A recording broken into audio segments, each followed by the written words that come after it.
America first forever. We will not surrender to the globalists. We will not back down. USA, you damn well Illinois. We must change our educational system. It has failed completely. We are not sheep. We will not be sheep. We will not surrender our freedom. We bring power back to the people. You're listening to Thought Villains with Derek Gibson and Cara Castronuova.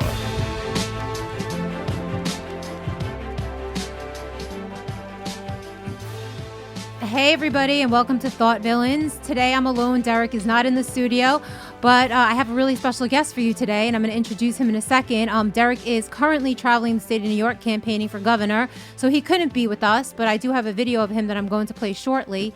And in the meantime, I have a very special guest, and I would like to tell you a little bit about him. Mark Crispin Miller, Mark Crispin Miller. He's a professor of media, culture, and communication at New York University.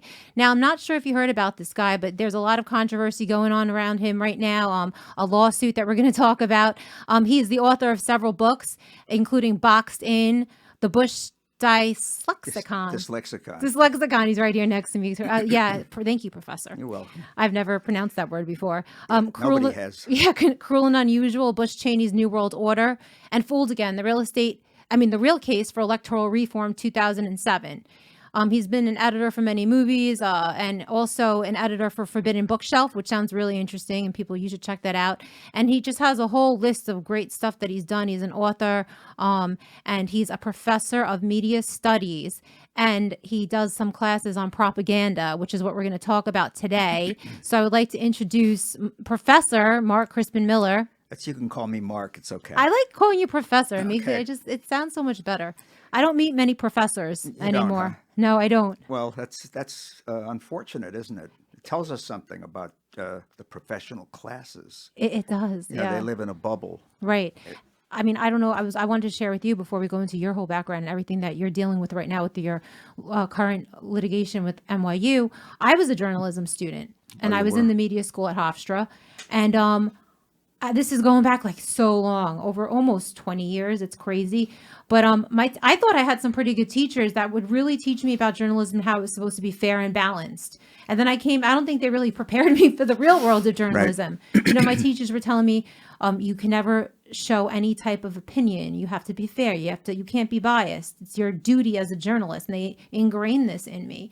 And then I went out into the real world and I saw that this is nothing like journalism school, that what I learned. And I became really disillusioned really fast. And I just took the route of becoming a boxer instead. Yeah. So, but to get into your story, do you mind if I play a video really not quickly at all. So people could kind of get a background on who you are? Could you guys play the video? I sent you guys an email of video links. It's the NBC one. Yeah, here we go. Yeah. Look at that headline. Right. Oh my God! How dare. His class that there is significant evidence masks don't help prevent the spread of COVID. And as soon as NYU officials got wind of that, they weren't exactly pleased. Professor Mark Crispin Miller tweeted that NYU was displeased that he questioned masking in his online propaganda class. Another person responded to his tweet asking where they could find the abundant, significant evidence that masks don't prevent the transmission of COVID. While a university spokesperson responded in part by stating, amid reports about this online class, we have communicated directly with the students in it to remind them of the guidance from health authorities. So there's that video. So to inform the audience, those of you who aren't familiar with this story, and a lot of more people are than you would imagine, have heard about you, Professor, that your school was sort of turned on you somewhat throughout this whole scandal because you taught your kids to question the media, to ask questions about the masks, which the CDC has themselves many times said don't work. You look at a box of masks and it says these masks don't work. So you encourage your students to ask questions, which my professors did for me a long time ago. So talk about this lawsuit that you have going on. Inform the audience that doesn't know about the situation with sure. this. I'll tell the story because the NBC report is riddled with errors, which is not surprising. I teach a course on propaganda study. I've been teaching it for about 20 years at NYU. And what I tell the students at the very beginning of each semester is that I don't approach propaganda as this sort of remote historical phenomenon. I don't take an academic approach. It's too important for that. The purpose of the course, and I warned them at the beginning, is to get them to study propaganda drives in real time. I mean, we do go over the history of propaganda from World War I on. We talk about the Bolsheviks, we talk about the Nazis and all that. But that's all kind of preparation for our grappling with propaganda drives that are either very recent, so the students can remember them, or that are ongoing at the moment. So I was talking in a kind of general way and said, now look at the way we're meeting, okay? We were meeting by Zoom, right, which was a first. And it was not an online propaganda course. You'd think that, NYU would know that. Right. It was a Zoom class, right? And I said, you hate this, I hate this. This is no way to teach, so why are we doing it? Well, we're doing it because of the COVID crisis. Now, the COVID crisis has been driven from the beginning by a number of propaganda themes that we all recognize. That's not to say they're false, okay? Propaganda can be true, it can be benign. So like a campaign against smoking, cigarettes, or to get you to wear your seatbelt, that's propaganda too, okay? But even when it's accurate, when you're dealing with a complicated issue, it tends to be very simplistic and very one-sided. So we could, and this is all hypothetical, we could study in here, and you could write your papers about the mask mandate, for example.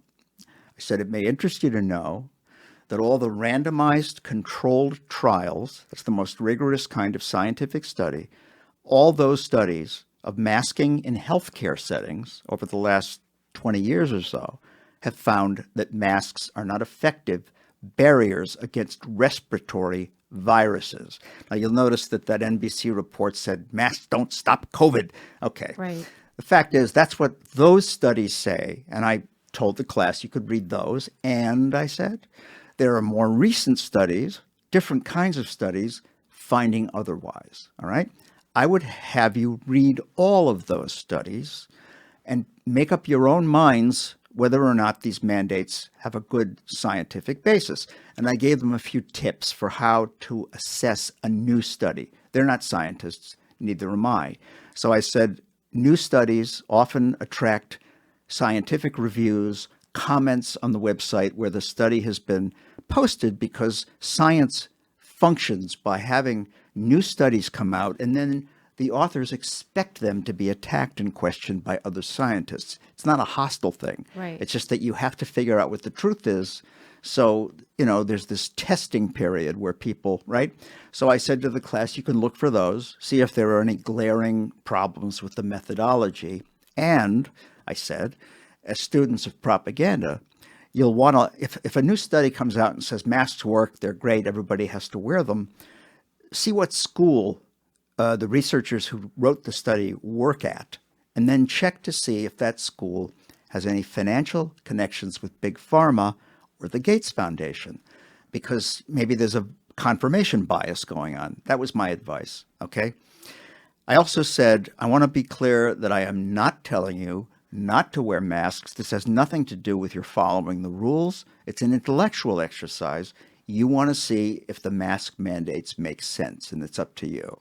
And the final thing I said, which I always say in class every semester, is over the course of the term, I'm going to say things, I'm going to point to evidence for counter narratives that might freak you out, right? That you've never heard before, and you might get kind of anxious and maybe angry. Right. I said, do me a favor, okay? Don't believe a single word I say, okay? All semester, when I say something, do not believe it. I am not an oracle, okay? I'm setting an example for a certain kind of study. So if I say something that flips you out, go and look into it yourself. Right. That's all I ask. If I'm wrong, tell me in class and Right. we'll discuss it. Maybe I'll change my mind, right? Right. If I'm right, you will have learned something, right? That's what makes the class exciting. Okay, I said all that. First week. Following week, I got an email from a student asking if she could join late. And I said yes, as I always do. So she came, and the second day she was there, the mask thing came up again. Another student brought it up, and we had kind of an argument about some of the studies and so on. I should say why. He had read a column in Psychology Today attacking this guy who had come out with a piece listing 7 of those studies, okay? It was a hit piece. And what this student did was he went to Google and he did a search on the guy who did the piece. And the first thing that came up was this hit piece, because Google owns 2 pharmaceutical companies. Okay. Right. So this was a very fruitful discussion. I said, did you read the studies? They hadn't read the studies. He read the hit piece, okay, which was really sloppy and kind of embarrassing. So I said, this is a good lesson. Okay. You can't just jump to Google. You know, you hear something that kind of rubs you the wrong way. You go to Google. The first thing that comes up on Google is going to be slanted, right? So that happened, okay? This young woman who joined late didn't say anything. I remember she didn't look very happy. Right. Okay. You ready? Yeah, I'm ready. All right. And could I just interject and say that if I had a child, and I would put them in your class, because that's about everything you just said is stuff that I would want my child to learn, which is to make your own decisions, to learn both sides, and then make a decision based on learning facts and your own intellect. Yes. Yeah, right. Exactly. God bless you. Okay. That's what I think teaching should be. Okay. So this was a Thursday, and on Monday I got a call from my department chair.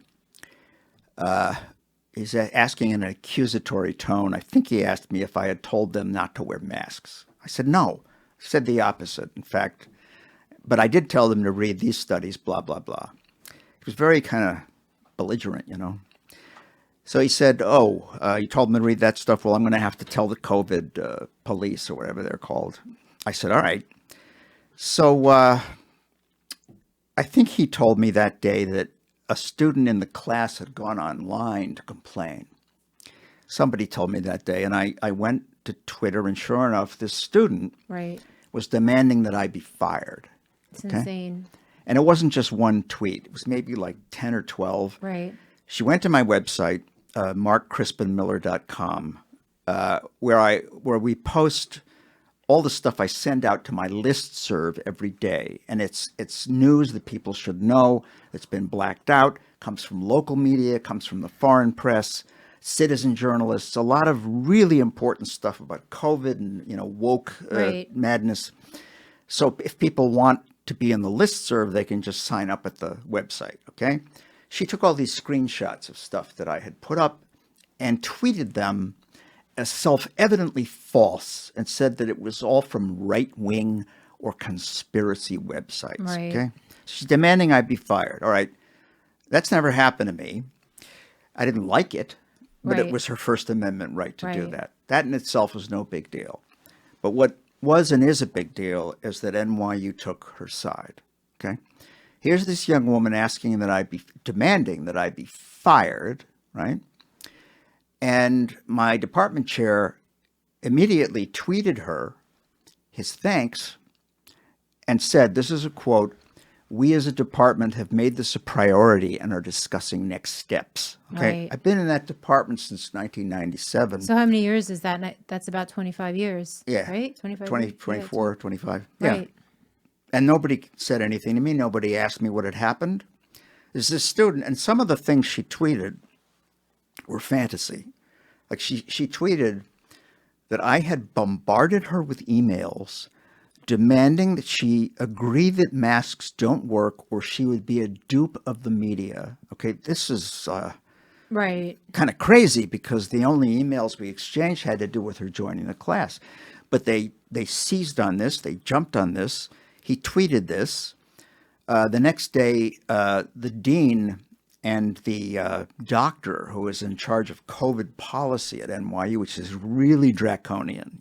It's led to several lawsuits. These two people, and the NBC story quoted something related to this, they emailed my other students directly without putting me on copy, without talking to me, with a list of the more recent studies, basically saying, believe these. Okay, believe these It's studies. crazy. It's the opposite of what I and do. I'm sure they didn't fact check the studies that they were passing on out to the students. Fact check the studies. They said amid reports that this professor, they didn't even ask me what I'd said. Right. They just got reports, right? Well, actually, one report from my chair who said to them, yeah, he had them read these studies, and they got all bent out of shape, and then emailed my other students. This was unbelievable to me, and that wasn't the end of it. I mean, it's going to get much better. It's right out of Kafka. This is Okay. amazing. So that was the second thing that happened. The third was that my chair said, well, we think you should not teach the propaganda course in the spring for the good of the department. Right. I said, what do you mean for the good of the department? He said, well, your film course is very popular. So if you teach 2 sections of that instead of just one and the propaganda course, the numbers will be good for us. And I said, well, okay. The fact is they're both the same size. Right. There's 24 students in each class. So this is a pretext. But since you're the chair, I have to do it, and I'll do it. But I'm doing it under protest. All right? That happened. Now, I couldn't let this go. This was outrageous. Right. So I put up a petition with the help of some friends. They helped me write it. It's up at change.org. People can go there. It went up in late September. And what it basically asks is simply that NYU respect my academic freedom and set a good example for other schools. But the important thing here, and the reason why I'm even talking about it in public, is that this isn't just about me, okay? This suppression of my teaching these students how to think for themselves on an urgent public issue, right? Well, Wow. there's just too much of this kind of thing going on. So the petition makes the point that I'm doing this kind of in the name of all professors, all journalists, all scientists, all doctors, all activists, all whistleblowers who have been gagged or persecuted for their dissidence, certainly over the last year, but really for decades, okay? I thought it was a good petition. Thousands of people are signing it, some very eminent people too. So that was great. Now, this is what happened next.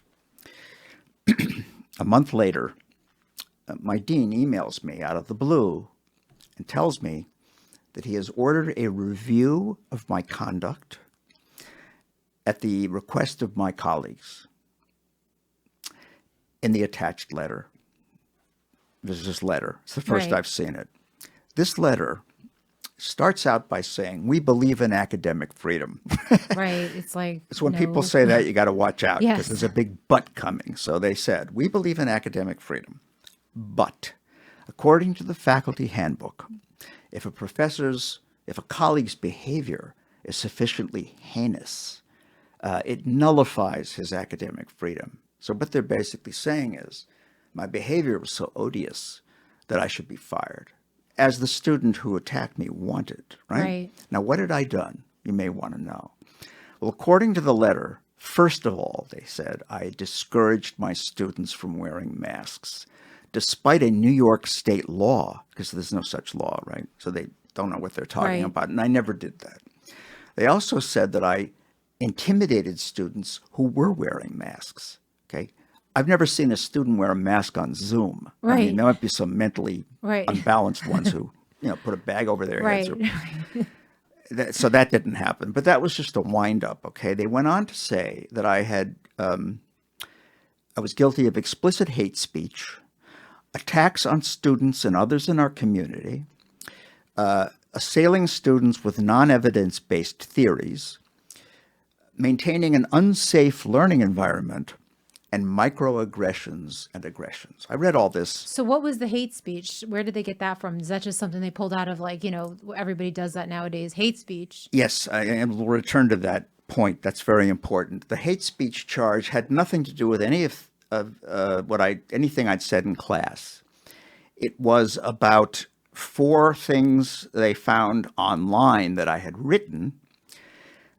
One of them was a little 4-paragraph essay that I had sent my listserv about a Sprite commercial that featured a mother breast binding her daughter, right? Which I thought was really bizarre. Sprite is owned by Coca-Cola. Coca-Cola is a major corporate felon. Why are they selling a soft drink?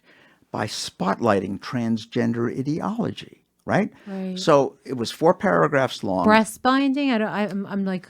It's just so that Yeah. No, like, no, that was a Sprite commercial. yes, and there was also Starbucks did a similar thing. So why are these huge corporations doing this? I posed the question. This is from my listserv. This is not anything I taught in class. Right. But I speculated, and I actually believe this. Okay, I speculated that these huge, very powerful interests are interested in this phenomenon not because they believe in inclusion and diversity. I mean, they don't. I believe it has something to do with a eugenics agenda. Right. They want to cut the global birth rate, right? And these surgeries, these hormone treatments do have the effect of sterilizing young people. Right. I have a right to that opinion. Plus, I think it's a lot of people I've heard say that. So you're not the only one who believes that. Well, the only one in NYU. Right. All right. So that was one crime I'd committed. And the other was, let me be clear. I'm talking about transgender ideology. I'm not talking about trans people. Okay. Right. There's 2 things about trans ideology that I think are wrong. And one is radical medical intervention in the sexual development of children. Okay. I'm against that, as I've always been against conversion therapy for gay people. And I am strongly opposed to allowing biological males to compete in girls' and women's athletics on feminist grounds. I think that's wrong. It's unfair. So they found 3 facetious Facebook comments that I had put up, after articles about these boys, racking up victories against girls. Yeah, no, I could understand that. As a boxer, I would like fist fighting a guy. I've sparred men and women, and it's a very big strength difference. Well, of course, But see, this was their evidence that I'm guilty of hate speech, right? We can dive into every charge they made. The fact of the matter is, I didn't know what to do. I was staggered that they went right ahead and ordered this review of my conduct. So I asked the dean for a meeting. We met by Zoom. And he seemed really out of it. He didn't seem very involved in the process. And he said to me, this is significant, that he had ordered the review because the university's lawyers told him he had to. Okay. That actually is not true. He didn't have to. But NYU's lawyers wanted him to do it. Right. Bear that in mind. Okay. So what was this review? He said they were going to talk to students and that it would end by the middle of December. I just want to say parenthetically, I never heard from anybody. I assume it's still going on. It's the middle of June now, okay? But anyway, I went back to that letter, and I'm coming to the climax of my story. I went through it with a fine-tooth comb. I wrote a rebuttal, point by point. I said, please retract that letter and apologize. They ignored me. I sent it again a week later, said the same thing. I heard nothing back. So I decided I have to sue them for libel. Right. For the same reason. This has got to stop, okay? They accused me of conspiracy theory, which we can talk about. They did a cancel culture thing on me by accusing me of hate speech. Right. And third, they charged that I was endangering public health by questioning the mask mandates. That's the COVID fascism. So they hit me with all 3 of the main cudgels used to silence dissent. It's political persecution. Yeah. I hit the censorship trifecta. You know what I mean? Yeah. So I want your audience to know that the 19 colleagues I'm suing, got a lawyer, and they filed a motion to dismiss. They claimed they did not lie about me, that all those things are true. They doubled down. And they even threw in a new one.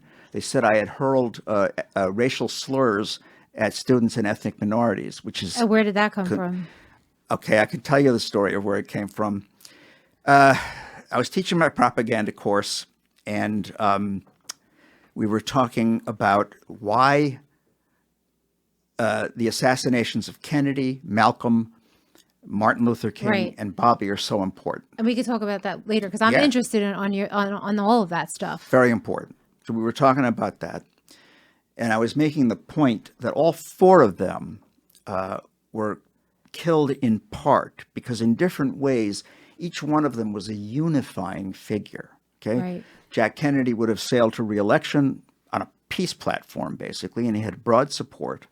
Malcolm, I said, had given up his the racism that he had espoused in the Nation of Islam. Which is very much the truth, because I've read the autobiography of Malcolm X, and not a lot of people really know the real history of Malcolm X. That's right. And he was starting to realize that, he started saying it's not the white man, it's America. Right, exactly. I made that. I just want to jump ahead and say that Right. Martin Luther King was planning a poor people's march on Washington, not a black people's march. Right. Very threatening. And Bobby Kennedy had white working class support, very strong, and black support. Right. All right. Anyway, let's go back to Malcolm. So I said he had transcended the racism of his, prior involvement with the Nation of Right. Islam. I had a student who, kind of twitched all over. Right. And she said, "Racism?" Yeah. I said, yeah. Trigger word. Yeah, she said that racism is systemic. You know what that means? It means Yeah, it's white, yeah, but only it really, white people. I don't think it was really what you were trying to. It's a different topic, really. Well, racism is systemic means that it's the white thing. It's white Right, supremacy. right. So I said to her, well, when black GIs in Vietnam referred to the Vietnamese as gooks, was that not racist? Right. Now, this young woman is Chinese American. Okay. Okay. I didn't think anything of it, but she went and complained to the undergraduate director and said she felt offended that I had used that word. Right. She's not Vietnamese. And not to mention, it's like a word that was used in the past. You're just like, if we forget history, then it's going to repeat itself. Exactly. I wasn't calling her anything. Of course. No, I understand Right? that. That's the basis for saying I had hurled racial slurs at ethnic. Ridiculous. Utterly ridiculous. That's like saying Mark Twain, when they tried to ban Huckleberry Finn from schools, used, hurled racial slurs because he spoke in the language of the people at the time and used the N-word. And that's why they took that out of schools for a while, which is ridiculous because it's a really great historical book. It's still banned in some schools. Yeah. He was a staunch opponent of racism. Of course. His record on social justice actually puts to shame these zealots who keep screaming about it, but they don't know that. Right. They see the word, they get triggered, they think he's anyway. All the documents in this case, which are fascinating, are up on my website if people want to read them. Okay. So What's your website, just so people know? MarkCrispinMiller.com. Okay. So they filed their motion to dismiss. They doubled down on the lies. Their evidence that the lies were true are mostly, the exhibits that they submitted are mostly their own prior email exchanges about me, which I had no idea they even cared what I was doing. Right. But they're exchanging all this malicious gossip about he said this and he said that and blah, blah, blah. So that's all, people can read it, right? We responded to the motion. They replied. So for the last 4 months, we have been waiting for the judge to decide whether to grant their motion to dismiss or whether to deny it. Okay, it could go either way. Right. If he grants it, we will appeal immediately. If he denies it, we will proceed. Right. Okay? And I want to say that this, on the one hand, this looks like a bunch of snowflakes who attacked a colleague and it's Right. all social justice. I don't think it's just that. I think that, I speculate, NYU has very, very big investments in the vaccine industrial complex, in the whole COVID narrative. They're very zealous about it. It is actually the most sort of vaccine-friendly university in the country now. And I suspect, I could be wrong, that up at the top, there is a desire to get rid of me because I have a public profile and I raise questions like these in a kind of public forum. Right. Okay. Because I'm much more interested in reaching the public than I am in talking to other academics. Right. See what I mean? So that's the story, and it's tells us something about the status of free speech and academic freedom in a world that's becoming increasingly totalitarian. Right. Since the rollout of COVID. Yeah, that's pretty scary that, people at a university would be against a professor teaching students to actually think. That's what it comes down to in the end. And I think that, the fact that, I just really hate that whole thing that people are doing now when they try to publicly cancel somebody, like the tweet, and then the dean replying to the tweet without even consulting with you first. The teachers that are all, what are other teachers like in academia? Like I haven't been to college in a very long time. I don't think if I could go back in time, I would probably have opted out. I don't think, you're a professor, and I'm not saying that, like, if I was in your classes, it would have been a different story. But I think now a lot of the professors are on board with indoctrinating students. How are the professors, would you say professors are nowadays not you, other people besides you? I'm going to answer that in a very general way. My colleagues aside, I think by and large, the professional classes have completely and disastrously failed the rest of us, right? All of them, okay? Certainly academics, right? Because they do indoctrinate their students. I told the dean I was going to have my students, former and current, write emails in my behalf, and over 50 did. And if you read those, it's the only bright spot in this whole miserable so there were ordeal. students that did have. Yeah. That's great to know that there's students out there that actually are still, because everybody has this impression that this generation, the 20-year-olds and even younger, are a lost cause. What do you say to that? I say that's absolutely untrue. I love teaching in part because it gives me hope. Right. That these young people are receptive and open-minded, right, and they don't worship the New York Times the way older generations. That's really refreshing to know. So you'd say that let's just say use 100 students. How many out of 100 would you say have an open mind to free thinking at this point in the game? I don't know, 80%, 80%, and then in my experience, right? At some schools there's a lot of zealotry, and right, and maybe I would be ridden out of town on a rail there, right? But my experience has mostly been very positive. So they're coming into school with these open minds, and would you say that they're leaving a little bit more indoctrinated in most schools? Well, there's a lot of dissatisfaction among students because of this kind of thing. Some of the letters written for me say that I'm the only professor, either in the department or at NYU, who did not try to force groupthink on them. Right. It's much more like the Cultural Revolution now in right, universities. There's this, I've always identified as being on the left in the sort of 60s sense, right, against the war, right? I was against censorship. I was, supportive of the working class. I was suspicious of corporate power. Right. You know what I mean? I was anti-authoritarian. Yeah, I think we could talk about this. I hope we have time later, but I think the left has kind of left. Oh, the modern day left, what people think about, it's pretty scary because I was on the left too. Completely scary. I don't recognize the left at all. Right. It is censorious. They want, to police everybody's speech. Right. They're working for big pharma, in effect, My Yeah. colleagues are angry at me for questioning the mask mandates, Heil Hitler, what is this? Right. It's These crazy. And they consider themselves progressives. This is true of a lot of them, There's, look, the COVID crisis, we talked about this in class, that kind of panic, the use of fear through propaganda makes people extremely compliant. Right. It's very dangerous. This is why the framers took pains to try to weaken the presidency so the president can't declare war. Right. Congress declares war. Congress appropriates the budget for war.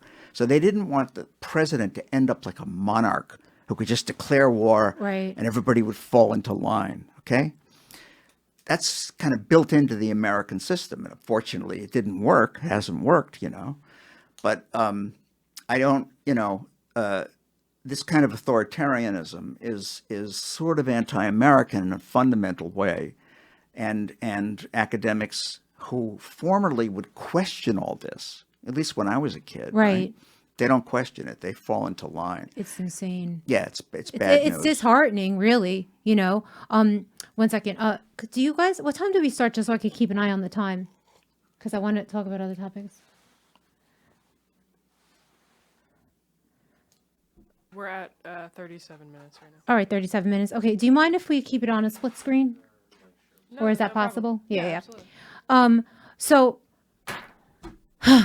Great story, but bad story at the same time. I think it really just illustrates where we are in America right now. I think that most professors that might think like you wouldn't have the nerve to actually speak like you.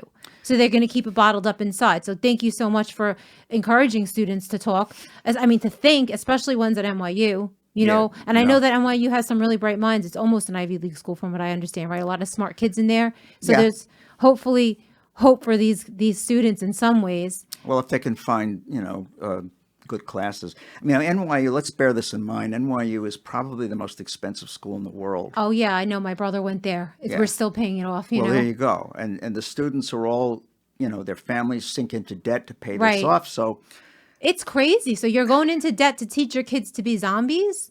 Does that make any sense? You know what I mean? Not only that, Cara, not only that, but now NYU is mandating these experimental vaccinations. So now you have to be vaccinated to go to NYU. That's what they're saying. A lot of other schools are doing it too. I know, and we can move on to that topic because I know that you have an opinion on the vaccine. If we could hit on that for just a few minutes. For me, I'm not a propaganda expert. I'm not a media studies expert, but I know when somebody's trying to mess with my mind. I know that, at night when I turn on the TV for a few minutes, all I see is vaccine commercials. It's sickening. I literally want to throw the remote at the TV and but I don't want to break my own stuff, but it's constantly being shoved down my throat. Vaccine, vaccine, vaccine. And I'm like, all I could think of is why are they pushing it so hard? That's just suspicious to me. What's your opinion on the vaccine and the propaganda around it? And I want to also say that I'm not a scientist. I don't know if the vaccine is safe or not. All I know is that I've been safe so far. I had COVID. I recovered. I have natural immunity now, which is better than a vaccine's immunity. Yes. I'm not going to sit here and try to question the science. Like I said, I'm not a scientist. And of course, this video will be taken off of YouTube in 2 seconds flat. Once you start questioning the science, which is very sad. I'm questioning the propaganda. I'm questioning the mandatory vaccine mandates. And I'm questioning why celebrities, politicians, people that have big followings are all being coerced into pushing this vaccine. To me, that's what I'm questioning. Well, everything you've said is completely sound, okay? And you don't have to be, a credentialed expert to make up your own mind about whether some therapy is healthy or not, okay? The fact of the matter is, and this is not an opinion, I've been studying this in depth, this vaccination program is a crime against humanity, okay? They are not look, first of all, let me point out that you have nailed exactly how to perceive a propaganda drive. If everywhere you turn, you're hearing the same thing, you're getting the same narrative from every possible angle, right, and it never lets up. And at the same time, those who suggest that there's another side to the story are vilified and censored. Yeah. That is a propaganda drive. The trick is, okay, to perceive it when you happen to agree with it. That's the hardest thing. We can all recognize propaganda that we don't agree with, right? Right. But we can't see it when we like it, when we're nodding along. Right. All right. For the sake of, I'm saying this to everybody watching, every person, whatever he or she may think about this program, be extremely careful about this. Do not believe that this vaccination program is good for us or necessary, okay? These vaccines are experimental vaccines, and we are living through, at this moment, an unprecedented global drive to get as many human beings as possible injected with one or more of these, or one or the other of these 4, again, experimental vaccines that are not even vaccines, strictly speaking. They are not like the smallpox vaccine or the flu vaccine. They use a technology that has never been tried on human beings, and a lot of people are dying. Many, many more than that are severely neurologically injured, okay? Right. If you try to bring this up within the context of the corporate media and even the left media, you are accused of junk science, you're accused of being a Nazi and all this stuff. I'm sorry, but that is criminal behavior. It is. It is criminal behavior. So I have very strong feelings about it, and about a university that is trying to get as many young people injected as possible when they're not even at risk from this disease. Right. They're injecting babies experimentally at It's Stanford. insane. They're injecting little kids, okay? Now, the other day, a 13-year-old boy was found dead after his second shot. And you didn't hear about that on the mainstream media. You don't hear about it. You hear about it on these small little stations and channels that nobody really has access to unless they're looking for it. Exactly. If you don't know what's out there, you're not going to look for it. But I'll tell you something interesting. The World Health Organization yesterday came out with an announcement that the vaccination of children should be suspended. Now, why is that interesting? Because Bill Gates basically owns the World Health Organization.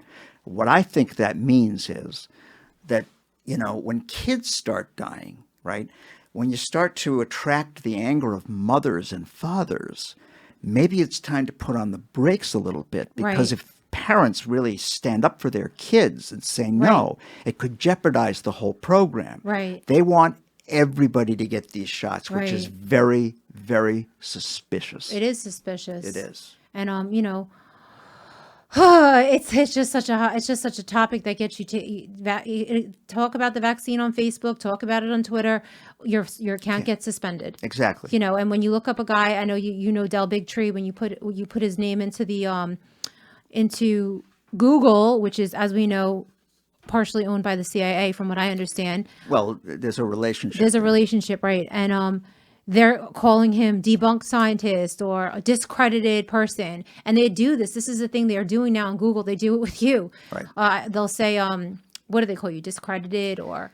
Well, they say I'm a conspiracy theorist. Right. Yeah, and I saw another one that called you, it was like Professor of Paranoia, Right. That was interesting. It sounds like a comic book name. Professor of Paranoia. That was in the Chronicle of Higher Education. That was very interesting. This guy contacted me out of the blue. I knew him when he was a professor at NYU. And he said he wanted to write an essay for the Chronicle about the trajectory of my career. Right. And I suspected that he was going to write a hit piece about how I'd lost my mind, how I used to be smart, but now I'm crazy. And this is interesting. I said, I'll do it if I can have the videos of our conversations. Right. And he grudgingly said yes. So I encourage people to read his piece. His name is Mark Derry, D-E-R-Y. It's called The Professor of Paranoia. This is a teaching moment, Cara. I think people should read the article. And then if they go to my website, they can watch our conversations. There are also transcripts. And I put up our entire email correspondence. So what he put out there was not what, or was it close to what actually? No. He cherry-picked whatever he could use to make me sound like I'm nuts. And that's what the news does. And I always tell people, like, whenever I do an interview for something, and whether it be on the phone, there's a program called Tape a Call. Tape record every conversation you have with journalists or with politicians, because they're not to be trusted. They will twist and mince your words. And in person, I'll record everything, because they could put you out of context and you have that proof. Exactly. Well, that reminds me, I wanted to say something about that NBC segment that attacked me. The student who came after me on Twitter had 79 Twitter followers, but her tweet took off like wildfire. Right. And it immediately led to 4 media attacks on me. The NBC was just one. I don't think that happened organically. Right. Do you know what I'm saying? I think somebody was pouring gasoline on the fire. Right. But I certainly know what it's like to be, dismissed and mocked. Right. And it's all connected in a weird way. It's like, I wouldn't put it past Twitter and Jack Dorsey to have promoted that tweet, Possibly. I really wouldn't. And I wouldn't either. I wanted to talk to you a little bit about, because this weekend, we are doing the rally on the 27th, June 27th. We have a rally coming up here in New York City. It's one of the first rallies of this type, of this kind, to stick up for and stand up for the people from January 6th who are being politically persecuted. The people who went into the Capitol building, and some who weren't even in there, and they're being charged, but they're being detained and held in prison right now, and tortured, and so many bad things are happening to them. Nobody really knows about it. This is an awareness rally. You're speaking at it, and you and I have spoken about January 6th and what you think about that, and also about the election. I know that you do believe that the election, Donald Trump's election, was stolen, that he actually won the election. And it's interesting, because I know you mentioned to me that you also believe Al Gore won his election. Oh, there's actually most people accept that. Well, I accept that. And I think that what was interesting, what you mentioned to me on our phone call, was that you got dismissed by the mainstream media after saying that Al Gore won the election, like the left media, the media on the left. That was interesting to me. Okay. To say that Al Gore won in 2000 is not that controversial, but the reason I was attacked was I wrote a book about the 2004 election, arguing that too was stolen. so that Bush Cheney were never actually elected. Right, right. And that book, came out. Basic Books was the publisher. It's a very Right. big house, and so I had that kind of power behind me. They were very excited. So you were challenging Bush and Cheney election, saying maybe it was like people should look into the fact that maybe it was not legitimate, and the left media right. wanted to silence you. That's just interesting because I think they're all one and the same. Well, I'll tell you exactly what happened. It was very strange. The corporate media, like the Times and the Washington Post, Right. the networks, NPR too, they blacked it out.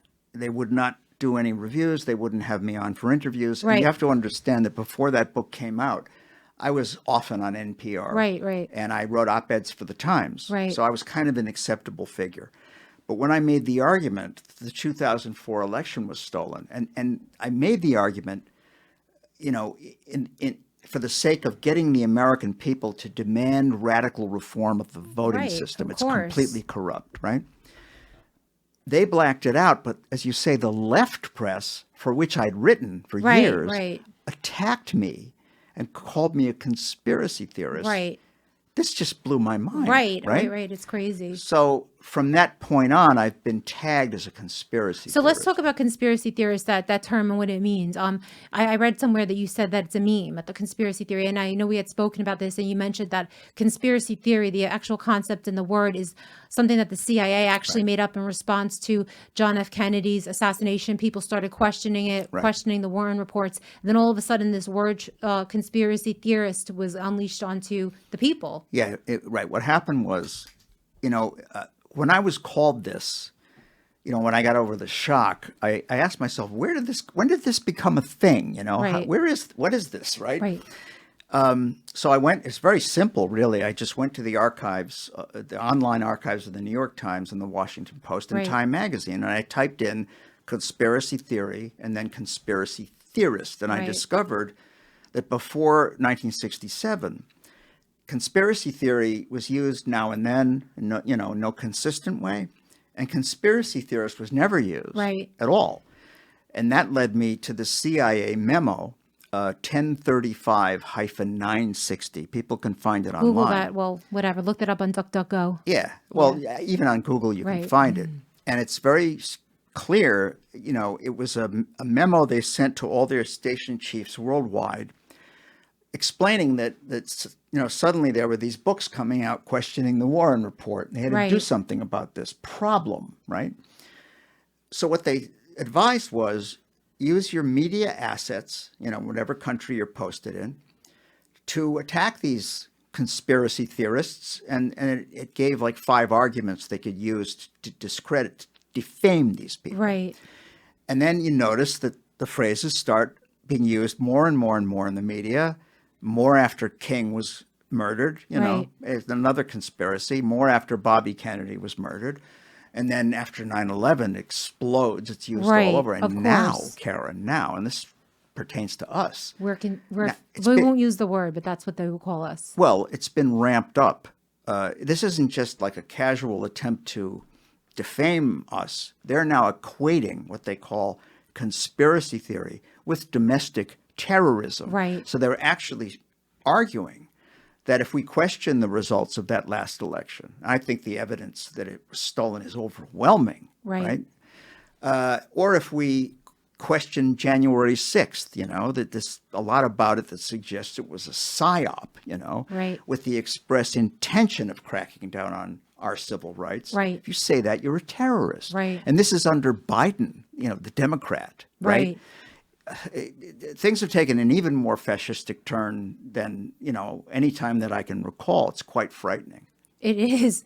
I mean, yeah, and I know that they were, they use that word fascism a lot, but they try to use it towards the people on the right, which is interesting. I want to point something out about that. I wanted to say this to you today. Even before the 2016 election, right, there was already this propaganda equating Trump with Hitler. Right. Because there was a review in the New York Times of a new biography of Hitler that started out, mentioning all these characteristics without saying whose they were. Okay. Right. And the more you read, the more you recognized the way they cast Donald Trump. So that after all these characteristics have been listed, the book reviewer said, well, this is actually Adolf Hitler. It sounds like Trump. Right. So there was this equation. Trump and Hitler have nothing in common. If you read any biographies of either one of them, there's no similarity at all. But it was a propaganda meme. Of course. And it's stuck to this day. It's stuck to this day. Now think about it, right? We're actually faced with a kind of totalitarianism, the likes of which the world has never seen. This is global, and it involves the destruction of national sovereignty. It's an attack on the family, right? And it is a direct attack on all our civil and human rights, right? This is like the Great Reset. This puts Hitler in the shade. This puts the Cultural Revolution in the shade. It's kind of like both. Right. So liberals and progressives can't see that because you say fascism, they say Trump. Right. You say, well, Hitler, they say Trump. So there's this association that has caused the kind of cognitive impairment. They can't see what's actually that they're the fascists or some. It's crazy. It's a form of distraction. I don't know what the word for it is. Is it called? It's a deflection, like yeah, exactly. It's frustrating. Well, it's beyond frustrating. It's dangerous, because our liberties are at severe. Risk. And going back to the whole January 6th, what they call an insurrection. It just drives me crazy that the people who I consider to be very intelligent can't see it for what it is. You know what I mean? How they could continue to say that these men there was not one gun or one armed person that was found in the Capitol. There were really no violent acts except the ones that were against the actual people who were protesting, minus a few people like taking shields from police officers and stuff like that.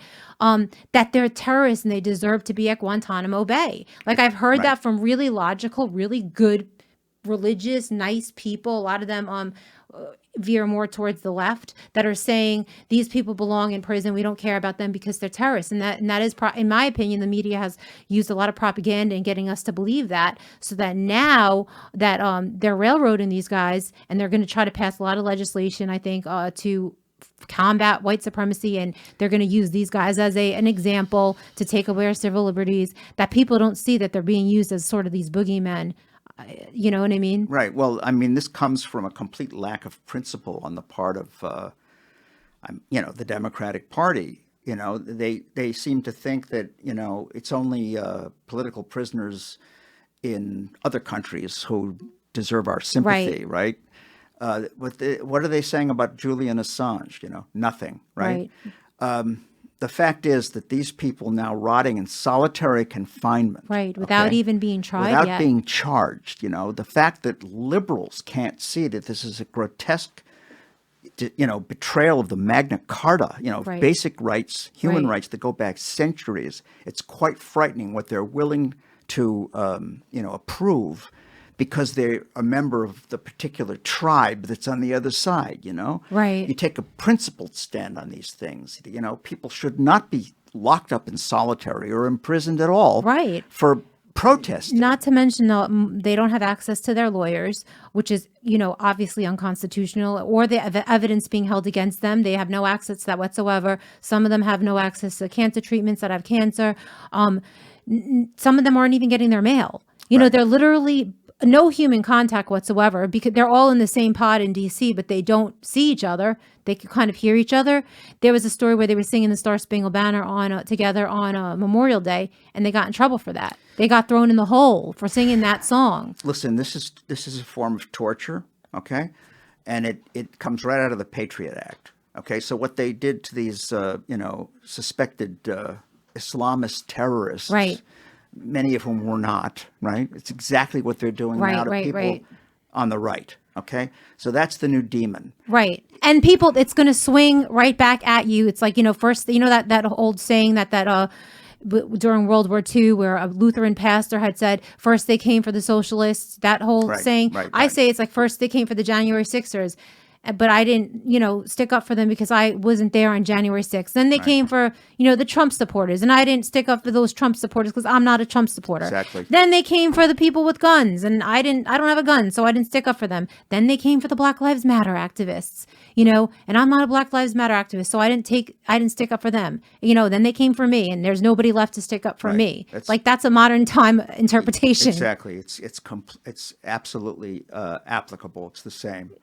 That's right. I mean, I'm just troubled by how few people, mainly on the left, don't really believe in constitutional rights. It's really up to us, and we only have a few minutes, and I could have so many things I wanted to talk to you about. We definitely have to have you back on. Sure. There's so many things to talk about, but I wanted to just plug you to be able to tell where people could find you. And also, again, let people know that there is a rally this weekend that you'll be speaking at on June 27th in Foley Square in Manhattan for Citizens Against Political Persecution. And Professor Miller will be a special guest. I think you're going to be probably speaking towards the end. Right. And I'm very much looking forward to your speech on this subject matter. And people, you need to research what's going on right now in America when it comes to political persecution. The website is citizensapp.us. Go to that website and read more about what's going on. And whether you're on the left or the right, you got to stand up for these people, because the next thing you know, who's next? They could come for you. Right. Exactly. And I would like you to be able to talk about where people could follow you and your journey. Well, I do want to stress that people should show up on Sunday. That's very important to get those people out of prison. People can donate to my legal fund. It's a GoFundMe page. You just do a search on my name and Libel, and I'm delighted to say that we've exceeded our target of $100,000, right. And it's going to be inexpensive, so they can, Okay, contribute. good. I'm glad that people are, supporting you. A lot of support. It's very gratifying. And then my website is markcrispinmiller.com. You can read all the documents, in the lawsuit. Plus, see what kind of news you're not getting from even the left media. Right. And are you on the Necessary Evil social media? I don't really do that. Right. I quit Twitter. I thought I tagged you on Twitter, but then I said, maybe this isn't really him. I don't know. I tagged you on the flyer. I've been so shadow banned. Yeah, Twitter is terrible. Facebook, I don't bother anymore. Right. So I have my own listserv, and people join it every day.